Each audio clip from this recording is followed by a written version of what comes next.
आइए बहुत ही quick explanation देखते हैं डाइजेस्टिव सिस्टम का। कोई सिस्टम या कोई भी तंत्र जो शरीर का होता है वो विभिन्न अंगों के समूह से मिलकर बना होता है। तो डाइजेस्टिव सिस्टम या पाचन तंत्र जो है उसमें ये सारे अंग जो है एक साथ मिलकर के भोजन को पचाने का काम करते हैं।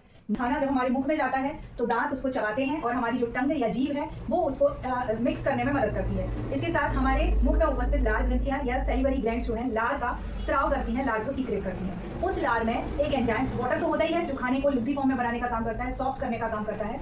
इसके साथ ही उस लार में एक एंजाइम भी होता है, उसका नाम होता है एमाइलेज एंजाइम। ये एमाइलेज एंजाइम कॉम्प्लेक्स शुगर जो हमारे खाने में थी उसको तोड़ करके सिंपल शुगर में बदल देता है। यहाँ से ये भोजन जो है ईसोफेगस यानी कि आहार नाल के द्वारा आमाशय में लाया जाता है, स्टमक में लाया जाता है। ईसोफेगस में यह भोजन पेरिस्टाल्सिस मूवमेंट या फिर लहरदार गति से धीरे धीरे आगे बढ़ता है। स्टमक में आने पर स्टमक की जो आंतरिक दीवार है, इंटरनल जो सरफेस है, वहां पर कुछ ग्लैंड्स होती हैं, ग्रंथियां होती हैं जो जठर ग्रंथियां होती हैं।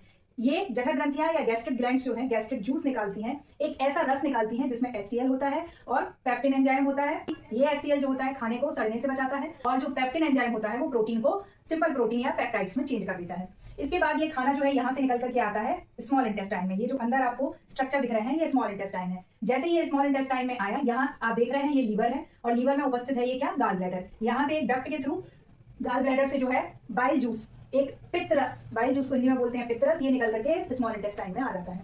पेंक्रियाज, ये अंग आप यहाँ देख सकते हैं, ये भी अपने अंदर से पेंक्रियाटिक जूस निकालता है और स्मॉल इंटेस्टाइन में दे देता है।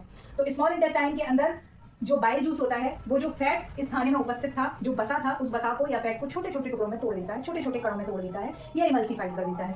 और यहाँ से पेंक्रियाज से कुछ एंजाइम निकलते हैं जिनमें एक ट्रिप्सिन एंजाइम होता है और एमाइलेज एंजाइम भी होता है और लाइपेज एंजाइम भी होता है। तो जो लाइपेज एंजाइम होता है वो फैट को तोड़ता है, जो फैट ऑलरेडी टूट चुका था उसको और सिंपल करता है। जो एमाइलेज एंजाइम होता है वो कार्बोहाइड्रेट्स को और सिंपल करता है। इसके साथ ही जो ट्रिप्सिन एंजाइम था, जो पेप्टाइड्स थे या जो प्रोटीन के तत्व थे, उसको उसने सिंपल प्रोटीन में यहाँ पे तोड़ दिया। तो छोटी आंत या स्मॉल इंटेस्टाइन में खाने का पूर्ण पाचन हो गया।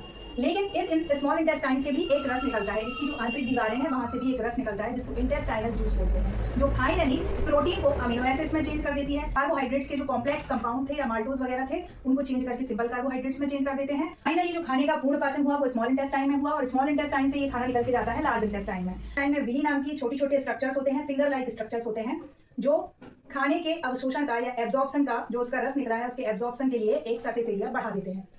तो पानी का जो अवशोषण हो रहा है वो भी लार्ज इंटेस्टाइन में हो रहा है और बाकी ये जाकर के यहाँ पे जो वेस्ट मटेरियल होता है वो रेक्टम में इकट्ठा हो जाता है और एनएस के थ्रू बाहर निकल जाता है उत्सर्जन। अपेंडिक्स बड़ी आंत का ही एक एक्स्ट्रा पार्ट है। कभी कभी ये अपेंडिक्स बढ़ जाता है जिसका फाइनली आप जाके सर्जरी करा के आप उसको कट भी कर दो तो उससे कोई इफेक्ट नहीं पड़ता है क्योंकि इसका कोई रोल नहीं है।